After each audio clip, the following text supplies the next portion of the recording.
it's the lunchtime roundup thing. Do you know what happened to me last week? What happened to you, mate? Went to my mum's on Friday, and she went, you know what, you're a scruff. And I said, what do you mean? She said, you wearing that jumper? You wore it 3 days ago, didn't you? I saw it on the video. You're getting clocked. I've had my dad comment on my clobber. What's he saying? I haven't worn it since in Pardew now. I've got this jumper and it's like a bit of like a brown neck there, a bit of a pattern there. Quite nice, like it's a weird, I think. And my dad said, what was the score with that Star Trek jumper you had on the other day? Star Trek jumper. Thanks, Dad. Well, my mum's gone to Lisbon, so she might not see this. So they might actually be checking that I'm still alive and that as they've gone to Lisbon by the medium of this YouTube little thing that we do. Anyway, you've got to be made up with the Reds. I'm made up with the Reds, yeah. Didn't think we played that well across the 90, obviously, but you take that all day. They kept going, they kept plugging away, they were down to 10. Everyone's seen that stat now about it's the first time that Liverpool have come back when they were, down to 10 men. So that's nice. And there's another one, I've just put something on the Facebook there. Apparently, we've scored 90 minutes or later on 28 occasions in the Premier League, and that's more than any other club. Take that all day. I'm banging to that. And so is Jurgen Klopp. There's times when that just, I was thinking about this Palace game, and I was thinking about it in the context of what we want, which is, a proper title challenge next season and all that. That's what we want, and let's be honest about it.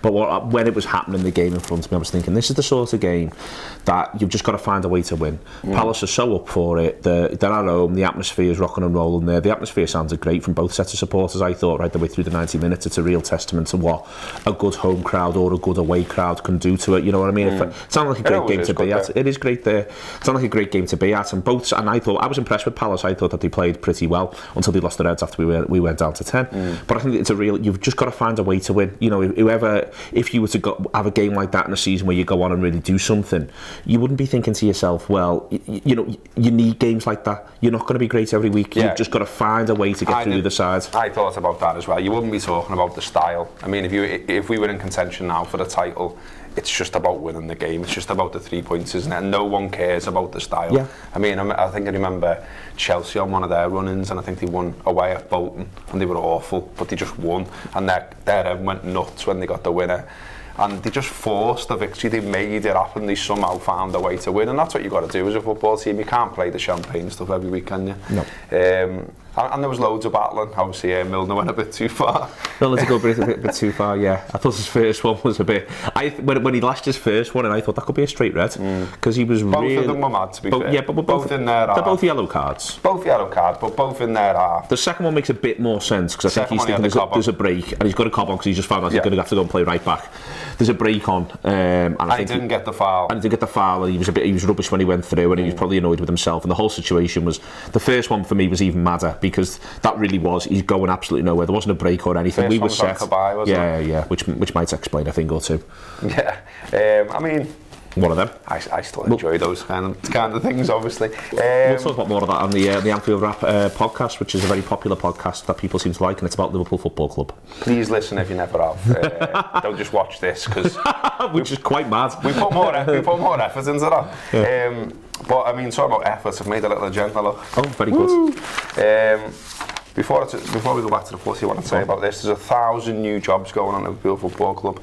They're in kitchen, retail, catering, safety, hospitality, museum teams, that kind of thing. It's all around the main stand. Obviously, 8,500 new seats in the new stand. A load of opportunities around that. If you're interested in any of those positions, you can go to www.jobs@lfc.com, or you can ring 0151 264 2003. Loads of jobs worth a look if you're looking. Take hint, Kenneth Roberts. That's our kid. Get out of my Mars, you lazy man. Anyway, Spirit. Unlucky Kenneth. Spirit. Go on. Spirit. We're just talking about Spirit there when we're coming back and all the rest of it. Henderson's been talking about that post-match, just saying about, we never give up. The manager's drummed that into us. He says since he's come in, it's one of the big things that he wants us to keep going right until the end, no matter what the circumstances are. I mean, remember when we got beat by Palace at home, he was fuming, wasn't he? Not only that, everyone got off, but I think it was the way I think one of the reasons people got off as well was the way the team were playing. It was very much like they gave up a bit. Yeah, they were finding it hard, I think, and I think it's something. I think he's addressed it right the way across the club. To be honest with you, with the players, with the supporters, I think you can look at the ticket thing as well and partially put that in the context of having a German manager like Klopp in and feel as though you get the impression from the top to the bottom of the club. Firstly, I think he wants people to enjoy it more, and secondly, he wants everyone to just be constantly committed. And if you fall short and you've given everything, then that's simply the nature of sport and the nature of football. But I think the issue was that it was a Liverpool side that was just a bit too much used to getting beat. Possibly still is in a couple of places at times, but it needs to really, I think it was a difficult thing to manage, and I still don't think we're completely over the finish line, but we're getting a lot closer to it, I think, in terms of them just being able to, because Lallana says something interesting, that he felt that the red card almost freed them up. And then that's quite interesting, because it suggests that there was the pressure on the game. Can you back the City result up? It was a big deal. Palace is a difficult place to go, and I think you get the impression watching them, they sort of go to 10 and they think, sod it, we're 1-0 down, it's 10, sod it, we've got to sort this. And I think it just clarified the minds a little bit, because it is difficult to play for Liverpool. You've got all the history stuff, you've got the fact that a lot of these players, Adam Lallana, forget the idea of the hangover from 13-14. He didn't even get 13-14. He's come into a Liverpool side that, for instance, has not had Henderson's played in that team, but Moreno hasn't, Lovren hasn't, Lallana hasn't. Since they've been at Liverpool, it's been frustrating results, difficult games, so on and so forth. And they're all players that have had the fingers pointed at them as well, for being the problem and why Liverpool are playing that way. So, I mean, out of all of them, you're starting to. I mean, I thought Lovren was great yesterday, and he's doing that thing, we've discussed it before, but he's just doing all the basics right now, isn't he? He's not doing anything mad. He seems to be relaxed in his game. Apart from with his own flick-ons, which was a bit mad. that tackle he did over in the corner as well, tremendous. The other thing I wanted to mention on all this was Benteke. You've got to be made up for him. There's a brilliant photo doing the rounds by Dave Rawcliffe, who does all our pictures, of Benteke just with this huge like Christmas smile, isn't it? Like he's just opened his presents. And no matter what you think of Benteke and his quality and how much you paid for him and all the rest of it, you got to be happy for the lad there, haven't you? Yeah, but I think on the overall drive of that, Benteke may not be a Liverpool player this time next year, but firstly, he's now scored the winning goal in 4 games this season, so that's instrumental in turning 1 point into 3 on those occasions. That's 8 points he's put down for Liverpool, and you can see, fundamentally, with Aston Villa, he's worth 20 points. To a side like Aston Villa, Villa would be 15 to 20 points better off if he'd stayed. And that's what he's worth, and that's why he costs £32 million. If there's lads who are literally worth points, i.e. by virtue of the fact they put the ball in the back of the net, they're going to be expensive. And I think it's really important, just in general, there are very few really bad transfers. There's loads that just don't work, but they're really, and I think that we get so hung up on it, and fundamentally, but Christian Benteke is a good player. He's a good striker. He's a 15 plus a season man. If given the opportunity, he's points on the board. He's genuinely points on the board. I think it was easy to be a little bit worried about him, though, wasn't it? I mean, because I think I worked out there. I think this is right, that of his last 14 appearances, 6 now being a sub. Obviously left out in a lot of big games. Must be knocking his confidence. And yet, when he was asked about the penalty, he said he never had any doubt in his mind that he was going to score. Did you have any doubts? No. I had a little momentary lapse when he did the little shuffle thing. I thought, oh no, these haven't been working lately, these shuffles. And then, but yeah, brilliant. And when Henderson went over, and I think Henderson might have been saying, I'll take it.